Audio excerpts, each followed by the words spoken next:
El presidente Andrés Manuel López Obrador denunció que el sistema de administración tributaria detectó la inscripción de 26 empresas en las que se vincula su nombre como socio de ellas.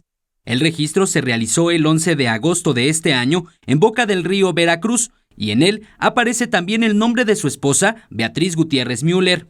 Decir a la gente que no tengo empresas y que no soy socio de nada, ni mi esposa, están muy mal acostumbrados. Imagínense hacer esto. En otro tema, el mandatario mexicano señaló que es evidente que el director de la CFE, Manuel Bartlett, es objetivo de una campaña de sus adversarios. No le tengo confianza a las gentes que hacen estas investigaciones, porque no son honestos. O sea,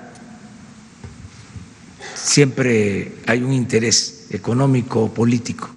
Finalmente, el jefe del Ejecutivo Federal reiteró su propuesta de entregar recursos de manera directa a comités de padres de familia y maestros para rehabilitar y dar mantenimiento a escuelas de todo el país.